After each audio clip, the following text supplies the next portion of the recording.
The honeymoon period between Pakistan and the Afghan Taliban is over as Islamabad is facing an emerging security situation in border provinces and an assertive Taliban, which is unwilling to accept any one-sided change in the status quo ante on the Durand Line issue. A major point of contention between the two neighbors is the status of a colonial legacy, the Durand Line, cutting through the Pashtun-dominated tribal areas. Taliban returned to power in Afghanistan in 2021, 2 decades after being removed from power by a US-led military coalition. Pakistan played an important role in facilitating the 2020 US-Taliban deal. It has also backed the Taliban regime since it regained power in Afghanistan on August 15. But Pakistan has not yet recognized the Taliban as Afghanistan's legitimate rulers, possibly because of pressure from the United States. Former Pakistan Prime Minister Imran Khan endorsed the Taliban taking over Kabul by saying that Afghanistan has broken the shackles of slavery in the neighboring war-torn country. Pakistan is accused of facilitating the Taliban rebellion, which ultimately resulted in the seizing of power after being ousted about 20 years ago. Pakistan once believed that the Afghan Taliban is a strategic asset, but today it has turned into a foe. In 1947, Pakistan born as a new country, and at that time Afghan was the only nation which voted against Islamabad admission to the UN. Since that time the relationship between the two countries remained strained and continued to do so. From 1947 to 1978, until Muhammad Daud Khan's government collapsed, Pakistan and Afghanistan witnessed many undeclared wars. In those years, Afghanistan was heavily involved in Pakistan's internal affairs, where separatist Baluch received political, financial and military support from Kabul. And this is all done as Afghanistan sought to realize its demand to negotiate its border, the so-called Durand Line, with Pakistan. After the collapse of Khan's government in 1978, the communist takeover the Kabul gave Pakistan an upper hand in this case. Now, Pakistan turned the tables on Afghanistan.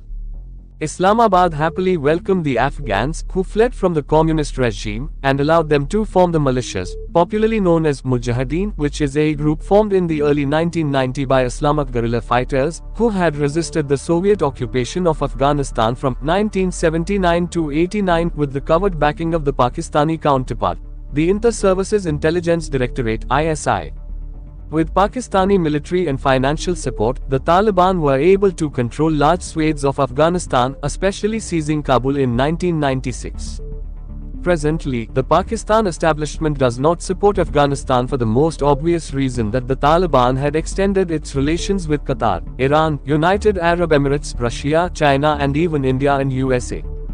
The border dividing the two nations was drawn arbitrarily by the British in 1893 and is called the Durand Line, dividing the millions of ethnic Pashtuns who shared the same culture and ethnicity and didn't identify with either of the two sides. At a Loya Jirga tribal assembly in 1949, Afghanistan unilaterally withdrew from the agreement.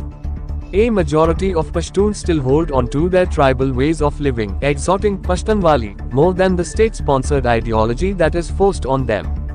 The Durand Line passes through the present-day Pakistani provinces of Khyber Pakhtunkhwa (NWFP), federally administered tribal areas Fata and Balochistan. It also includes 10 provinces in Afghanistan. Taking back to the time in the 18th century, when the Pashtun Empire disintegrated after the fall of the Durrani dynasty. And in such a situation, the British, as always, hit the rock at the right moment and extended their control to the region. But the hinterlands were always a tough area to govern. When the two Anglo-Afghan Wars 1838–42 and 1878–80 failed to expand British influence and tame the belligerent tribal groups, a policy reassessment was undertaken. Fearing Russian advancement towards Central Asia and a possible attack from the Pashtun tribes on their settled populations, a multi-layered defense mechanism, a tripartite frontier, was postulated with 3 concentric frontiers, the first at the foothills of the Suleiman Hills, till where the British had formal control, the second where the vassal states under the influence of British were located, and the final buffer, which was Afghanistan itself. The Foreign Secretary, Sir Mortimer Durand, was dispatched to sign an agreement with the Amir of Afghanistan, Abdur Rahman. Inked on the 12th of November 1893, the Durand Line demarcated the Pashtun-inhabited region, creating a cleavage amongst the people who shared the same culture and ethnicity and didn't identify with either of the two parties. The agreement, apart from ensuring protection in case of a Russian assault, gave Britain access to major trade and access routes and complemented its strategy of divide and rule to curb the burgeoning Pashtun nationalism. Disputed in the context of the struggle for the Pashtun homeland, it has of late become the cause of heightened border tensions between Pakistan and Afghanistan. While Pakistan accuses Afghanistan of harboring anti-Pakistan elements, TTP, on its soil, the Taliban do not recognize the Durand Line which separates the two countries and divides the home of ethnic Pashtuns. Ties between Pakistan and the Taliban facing a new blow as several new cases have been reported that revealed that the Taliban has increased its attacks on Pakistan. Recently, in December, armed clashes erupted between security forces from Pakistan and Afghanistan at the border in Chaman, leaving at least 1 dead and 15 others injured. After the clash, Chaman authorities declared an emergency, closing the markets, and Islamabad Foreign Office summoned the Afghan officials in their country and issued a strong condemnation over the recent incidents of cross-border shelling in the area. Afghan charge the affairs in Islamabad was called into the Ministry of Foreign Affairs. Pakistan's strong condemnation over recent incidents of unprovoked cross-border shelling by Afghan border security forces in the Chaman-Spin Boldak area, resulting in loss of life, injuries and damage to property, was conveyed, the Pakistan Foreign Ministry said in a statement.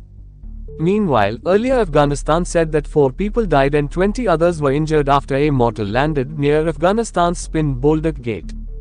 Security is being challenged daily by TTP and other terrorist groups including Daesh and Baluch insurgents. Pakistan had trained and supported the Taliban. It felt that they will be helpful to its master, but all the theories were proved wrong as soon as the group came to power, and the attack on Islamabad increased.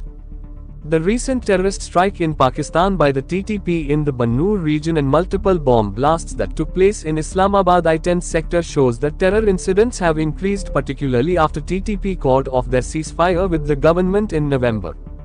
The grave terrorist threat confronting Pakistan is evident from the Bannoor hostage crisis followed by the Islamabad suicide attack by 2 suicide bombers including a female on December 23 in which 1 policeman was killed and 6 others injured.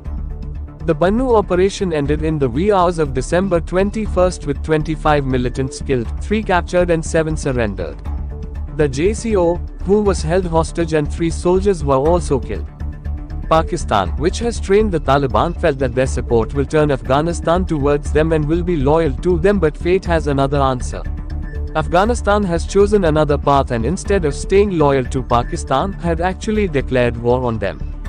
Within a few days of their victory, the new rulers of Kabul released members of the Pakistani Taliban, known as the Tehreek-e-Taliban Pakistan or TTP, who had been imprisoned in Afghan jails, the same people who have spent years waging war on the Islamabad government.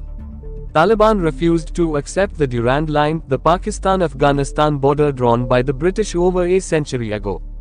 After the fall of Kabul, Pakistan wanted to keep the US happy while also maintaining its support for the Afghan Taliban. The policy, an ambiguous one, kept no one happy. Pakistan's Lieutenant General Faz Hamid, earlier the Director General of Inter-Services Intelligence (ISI), flew to Kabul in mid-2021 to support the Taliban efforts against the Panjshir fighters in northern Afghanistan. Hamid again visited Kabul in 2022 to persuade the Afghan Taliban to work out a peace deal with the TTP. He, however, failed the mission. The TTP, as a result, came back to Pakistan. The terrorist attacks in Pakistan have since increased by 51%. The current situation on the border arose subsequent to General Asim Munir taking over as the new chief of the Pakistani army. The next day, 4 civilians were killed in a suicide bombing in Pakistan. The TTP claimed responsibility. General Asim Munir presided over a meeting of senior generals at General Headquarters GHQS in Rawalpindi soon after taking over.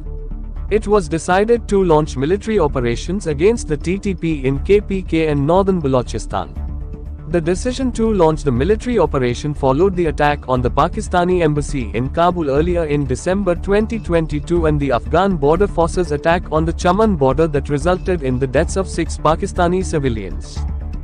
During a recent counterterrorism operation in Banu, the TTP fighters took police personnel hostage and asked for their safe passage to Afghanistan in return for the hostages. With struggling economy and TTP becoming menace, it will be interesting to see how Pakistan government deals with it. Thanks for watching. Like, share and subscribe.